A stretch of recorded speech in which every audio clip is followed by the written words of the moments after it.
I'm going to show you how to replace your diamond valve Euro motion short stem part number RP73000 on your Delta faucet. This part fits a ton of different Delta faucets. So look up what kind of sink or faucet you have and see if it's this valve cartridge. Okay, so this video also will show you how to replace the handle, the decorative bonnet cap, the bonnet nut, or the O-ring that goes around the bonnet nut. If you have a similar faucet, this video will basically show you how to replace any of those parts because we're going to be removing all of those parts when we do this job. Before I show you the clips, I'm going to just quickly put up some still images of the exploded schematic for my faucet that also shows part numbers. So I'm going to do that now. Boom. And I'm also going to show the installation instructions from Delta for the diamond valve. And you can look at that and you can have the written instructions and diagrams from Delta. You can cross-reference that too. Okay, with that being said, we're going to get started. So the first thing, if it's not obvious already, is that you need to isolate your faucet or your sink. So go ahead and turn off the hot and the cold valves underneath the sink. So after you do that, go to the sink, open the hot, the cold, and the mixed, and make sure that there's no water coming out. Now the next step is optional.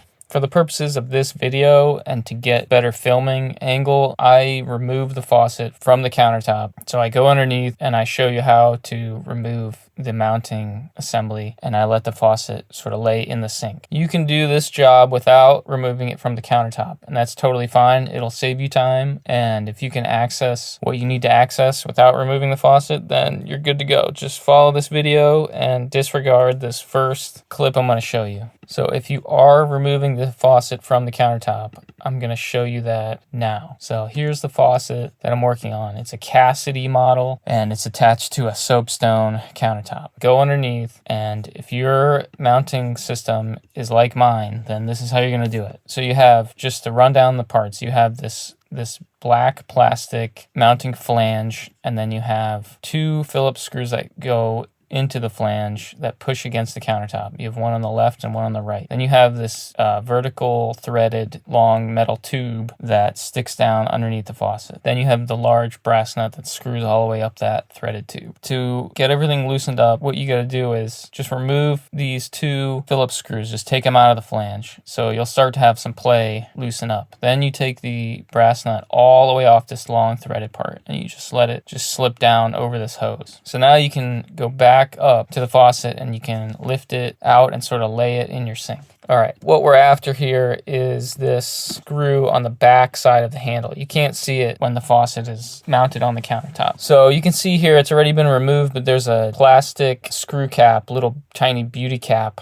that goes over this access point. So you're going to first need to take that out. So you're going to either get a pick, like a mechanic's pick or something, to get in the little tiny indentation dimple and try to get that plastic cap out without ruining it. If yours is stuck in there or it's really old, like you might end up chewing it up a little bit. So depending on how it goes, you can reuse it. If not, then I'll try to find the part number and put it up here so you can order a new cap. Okay, so once you take the cap out, you can get access to this 1/8 Allen screw. So you're going to take your Allen key and you're going to just loosen that screw up. It doesn't take much, enough to where you can then slip the handle off of the valve stem. So that screw is what clamps down on the handle and holds the handle onto that lever part of the valve stem. So you're going to do that. Okay, easy. Now the next thing you're going to do is you can usually just take your fingernail or like a plastic pry tool, or you can tape up a screwdriver so you don't scratch your metal. As you can just go in this little joint here and you're going to pop this decorative bonnet cap off. That just comes off, pops off of the O-ring that holds it in place. Okay, then now you can see the big brass bonnet nut and O-ring. So first you're going to just take your finger and just get that O-ring off. And then you're going to loosen up that bonnet nut. So you're going to take a large pair of channel locks or adjustable wrench and carefully, so you don't scratch the actual faucet itself, you're going to loosen that up and get it finger loose and then take it out the rest of the way with your hand. Now the cartridge is loose and can be popped out. Pull the cartridge out. You can look at it, see what kind of condition it's in or if it's clogged. You can see here that there's 3 plastic studs on the backside of the cartridge. And so this cartridge only goes in one way. so you can't really mess it up. Examine how the old one comes out and then put it in the same way, or just keep sort of spinning it around in there and it'll sort of fall into place. So pop that in, and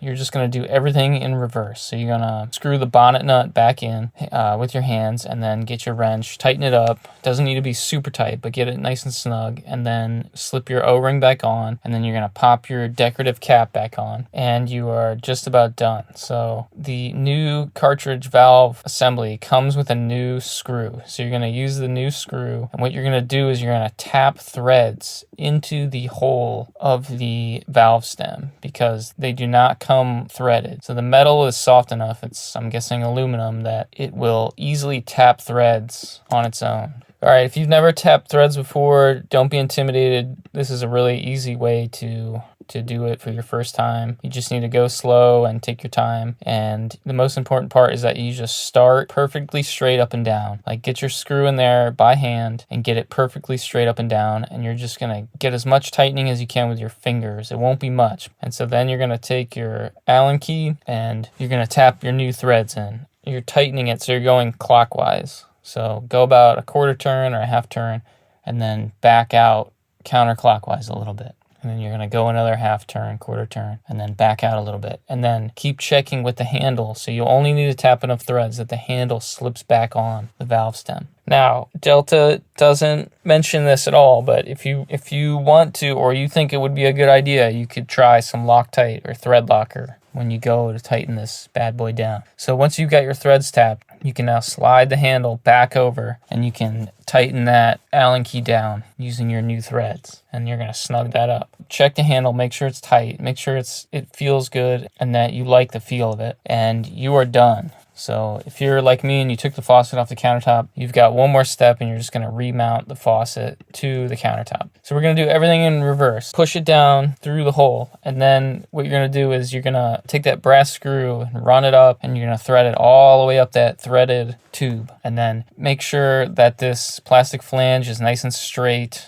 And you're going to sort of hold that straight, and you're going to get that brass nut as tight as you possibly can with like a large channel lock or whatever tool you can get in there, because it's kind of tight. So get that as tight as possible, and that's going to take out like 90 to 95% of the play. So then you're going to reinstall those two Phillips screws on each side of that plastic flange, and that's going to press up against the underside of the countertop, and that's going to take out the remaining play, and that should put the final tightening on this whole assembly down here. So then do that, double check it, go up, make sure you can't move it, make sure everything's tight. If you need to come back down, you can, get even more on that brass nut, or snug up those Phillips screws. And then when you're happy with that, you're done. Go ahead and turn on your water and check that you're getting hot, cold, and mix, and recheck your handle, make sure it feels nice and tight, and you are done. It's a pretty straightforward job. If there's any products I can link down below, I will. Congrats on your repair, and subscribe if you want to support the channel. So I appreciate it. See ya.